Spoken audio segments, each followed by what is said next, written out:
Wow, we're on part 6 and we're almost at the end of this course. So we're still looking at how we can attract and retain our customers, and we are looking at basic principles for our business growth and success. Customer retention strategies. So now we're going to really get into the different things we can do to keep our customers where in that circle, churning, making them repeat customers, transferring them from repeat to loyal, and making them ambassadors. What can we do? We need what? Happy customers like these people. We must ensure that our products and services, and our customer service is awesome all the time. That way we can have what? Happy customers. Now, how many times have you as an individual had a bad experience and you have vowed never, never again to buy from that provider? You do not want that to happen to your business. You want your customers to come back. You want to ensure that they have a wonderful experience. You want them to be happy. And even if they, sometimes, things happen, things don't go the right way, there's a little bit of problem. But if you're able to quickly respond and make the customer happy, the customer is really willing to overlook whatever went wrong and still buy from you. So I think what is really important is that you set up a mechanism that helps you respond quickly to any challenge that the customer might experience. Get feedback, and like I said, act on it promptly. Always strive to get that feedback. That feedback is like gold. What did the customer like about your product or service? What didn't they like? What do they want changed? And how else, what else do you need to do? What else do they want to see? I once had a supermarket, and one of the things that helped me was customers telling me what items that they wanted me to stock. So I made a list of the items that they requested for. And by the time the customer comes again, the next day or so, I would have gotten those items, for them. So the customers were happy and I was happy because I was making sales. So customer feedback can never ever be overemphasized. What do you need to do? You need to listen, you need to learn, and you must act. So it's not just listening and learning. The key thing there is doing what? Acting on the feedback. Continuous communication. Communicate, communicate, communicate. While the customer is giving you feedback, you also need to communicate back to the customer. We have done this. We have reviewed that. We have rectified the other challenge you had. I'm sure a lot of us have looked at Google Store, and well, before you download an app, what do? You look at the reviews to see who has downloaded it. Did the user say that the app does the job? So a lot of us look at the reviews, and sometimes you see reviews where a customer has made a complaint and there's no response from the developer. Now that's like gives you a red flag. It's like, okay, this person complained about something and the developer is not even bothered. You might hesitate in downloading that app. And that's why communication is key. A customer has made a complaint. What mechanism do you have in place to quickly respond to that complaint and let the customer know that you've responded? So your communication is key. Social media, like I said, has made it easy. At the same time, it has also made it difficult because like other people can also read the comments. People can go to your Instagram page, people can go to your Twitter feed and see what what your consumers are experiencing. Communicate through your email, use all of the normal channels, your social media, inform the customers about what new things are happening within the organization, what new products are coming on board, what improvements have you made to your existing products, what activities are there. So you can use all of these platforms to create very engaging activities, competitions, polls, encourage your users to share their testimonies about using your product or your service.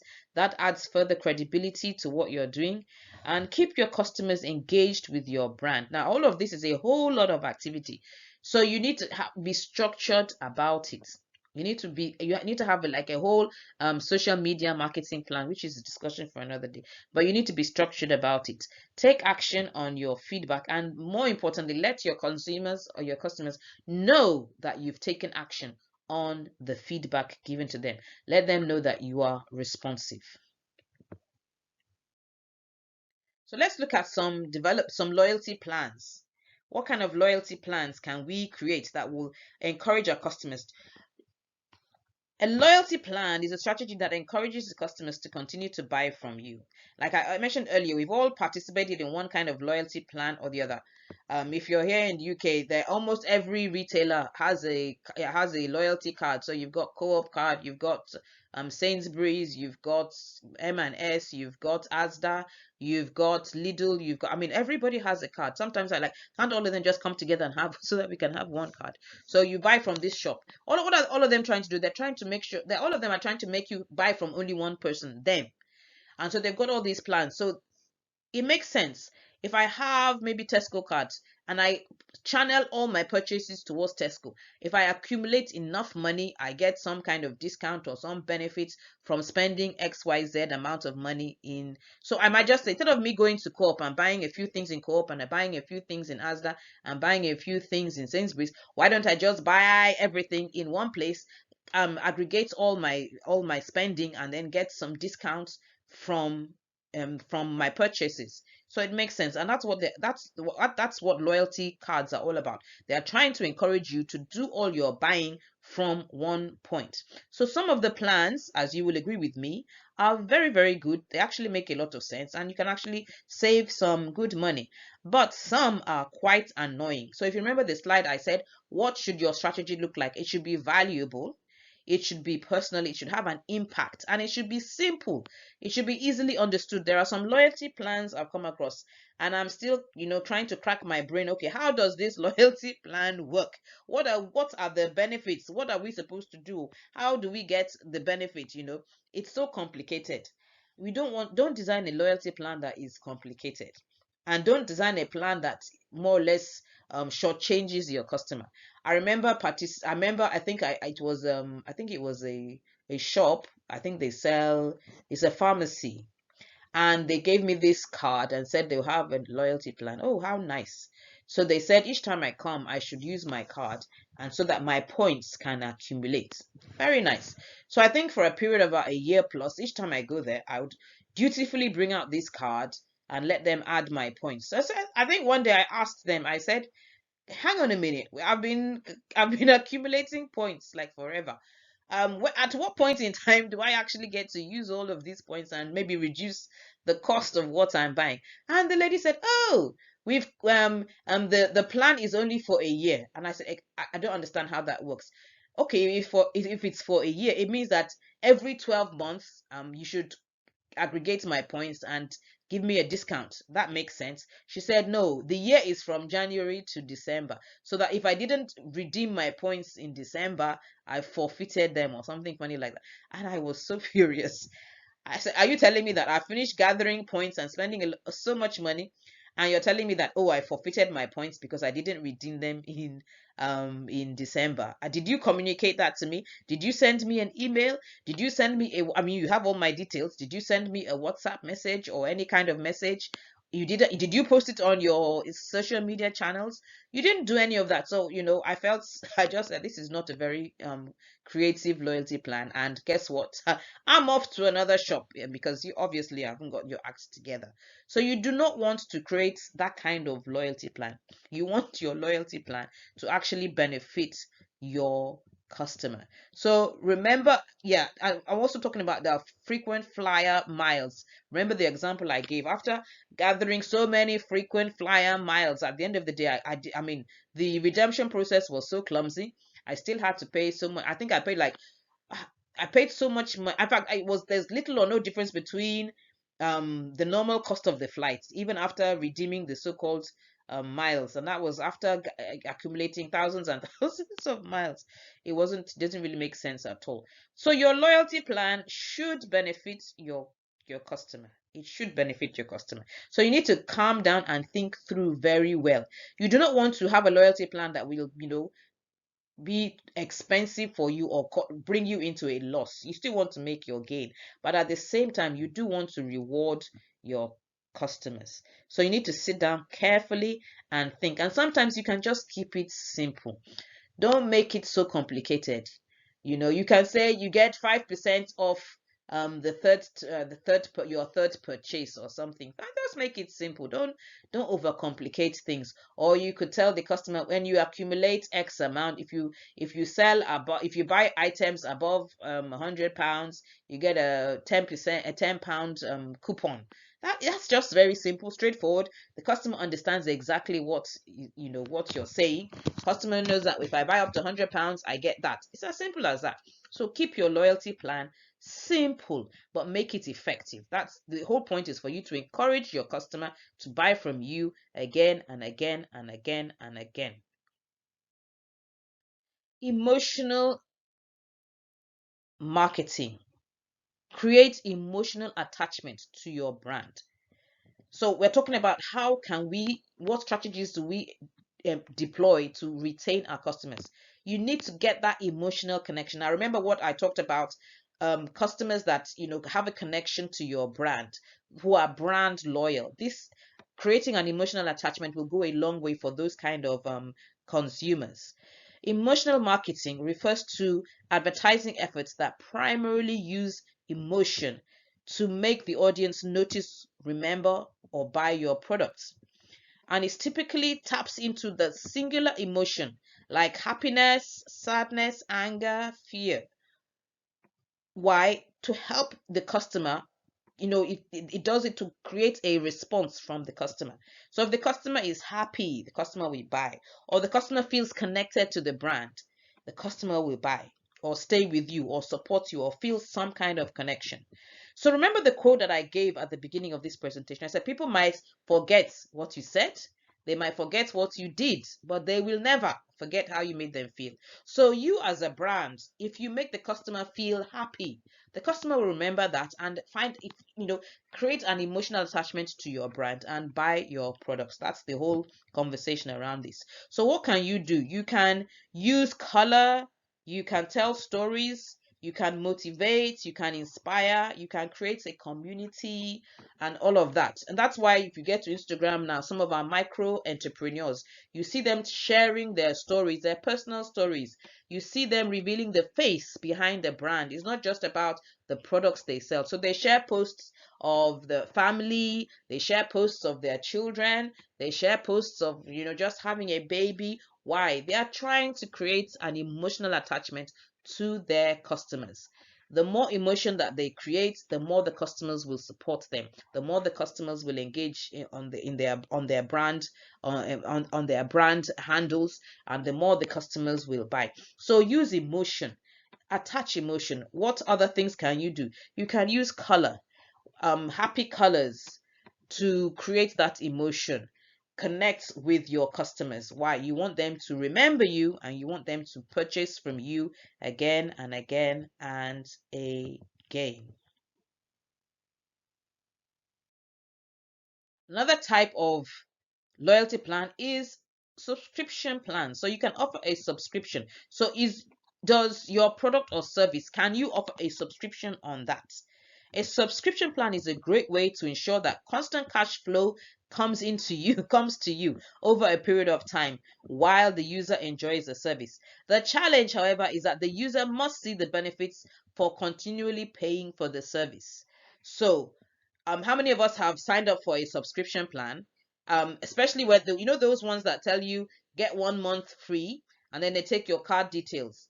Chances are you're going to forget to cancel it before the end of the expiration of the free plan, and then you just see an alert, pim, your money has gone, and you're like, oh my goodness, I forgot to cancel. So you quickly run over to cancel it, but they've taken 1 month they've taken 1 month subscription from you. Now this is actually a very good way to get repeat sales, but like, you must ensure that the customer is actually getting value. The customer must be seen to get value. If the customer is not getting value, they're going to cancel the plan. You might get away with the 1 month that the customer forgets to cancel the plan, but that's about it. So, but it is a good idea, but you must ensure that the customer is really, really, really enjoying and getting value for paying a subscription. So that might be something that you want to look into as a service or product provider. So what else can you do to encourage your customers to stay with you? Offer sales and discounts. You can bundle your products offerings, or your products or your services, bundle them together. Why? What you're doing is giving them a discount on quantity. The more they buy, the bigger the discount that they get. It's a very simple thing. It's simple, it's easy to understand, and the customer can quickly see the benefits of that. You can also go be creative. You could offer flash sales. You could give it a time frame to say that this offer is only going to be available within this time frame, so those that want to benefit from it should quickly rush and do so while stock lasts, or while this offering is available. People will quickly rush and buy your stock, buy your items, buy your offering within that period, because they want to take advantage of the sales that you are offering. So that's another good thing. If you do that regularly, you can have it seasonally. So you have people that offer maybe Mother's Day sales or Valentine's Day sales, that kind of thing. So your customers know that, oh, Valentine's Day is coming, and there's going to be we know that every year Charlatel does sales. Let's take advantage of that. It creates a lot of excitement.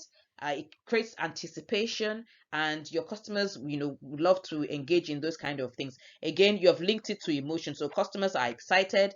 There's a sale coming up. They want to see the products that will be on sale. They're always engaging with your social media pages or your website to see what sales are going to come up, what products are going to be available, so that they can take advantage of that. So it keeps them coming back to you again and again, and keeps them making more and more sales, which is what you want to achieve.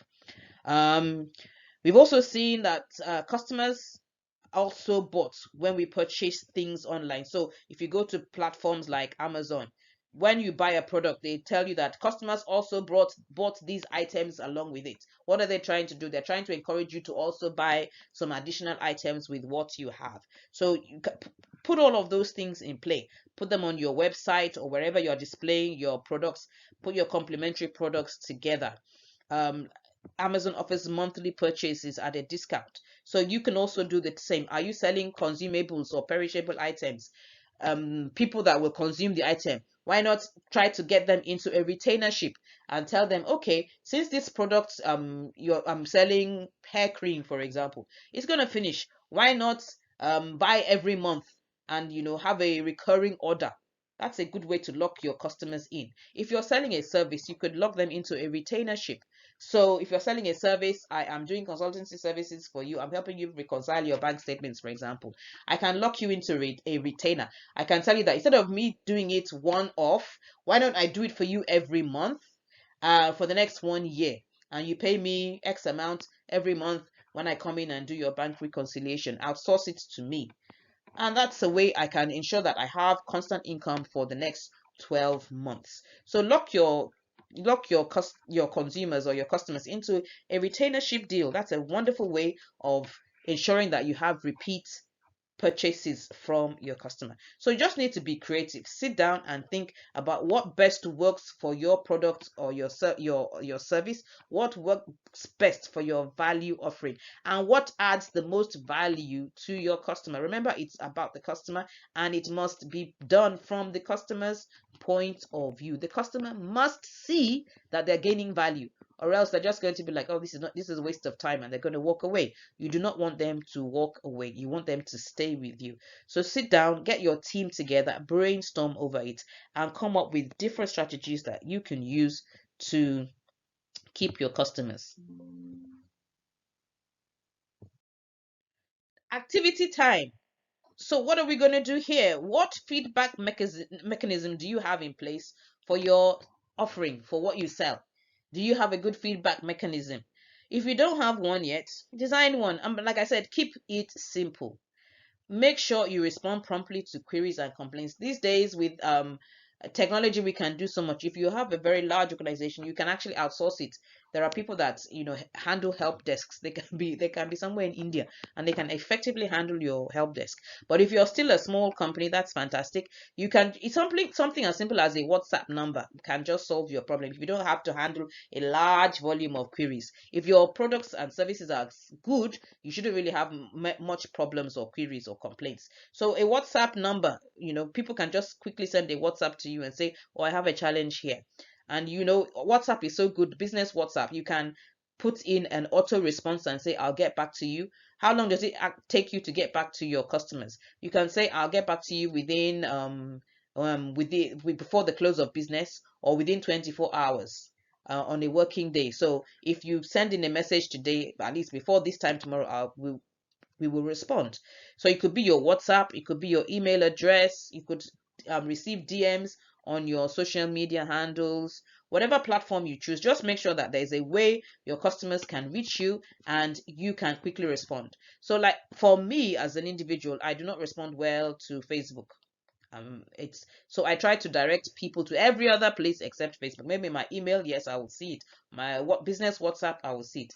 But Facebook, I always have that challenge. Just I try to respond, but I really don't see it frequently, or I don't see it on time. So I try to direct all my customers to either WhatsApp or my email. So what works best for you? Direct your customers there. If your DM on social media does not work, tell your customers, do not send me a DM. I'm not going to respond. Send your queries here, either to my email or wherever it is that you respond or you see best. Send them there. So give your customers a time frame for when you will respond to them. So review all the suggested retention ideas. So we've talked about a subscription there, and it's not what I've shared with you is not exhaustive. You can go online and research what other retention ideas or strategies can you come up with. I've talked about a retainer. If you're offering a service, can you lock your customer into a retainership? I've talked about discounts and bundle offerings. I've talked about loyalty plans. I've talked about subscriptions. I've talked about a lot of these things. Which one will work best for your organization? Which one can you apply to or tweak to suit your business? Create a simple plan to encourage repeat purchases. Like I said, keep it simple and let it have value. Let the customer perceive value in whatever plan you have and implement it and see how it works. Is it working? Are customers staying? Are they making repeat purchases? Are you converting one-time customers to become return customers and move on to loyalty customers? Implement your plan and give yourself 6 months to review. Is the plan effective? What do we need to tweak? What do we need to change? That is what this discussion is actually all about. So look at all the things that I've discussed in this presentation and prepare your plan. And like I said, if you do have challenges and you need more support, feel free to reach out to me. And that is the end of this session, and I will see you in the last and the final part.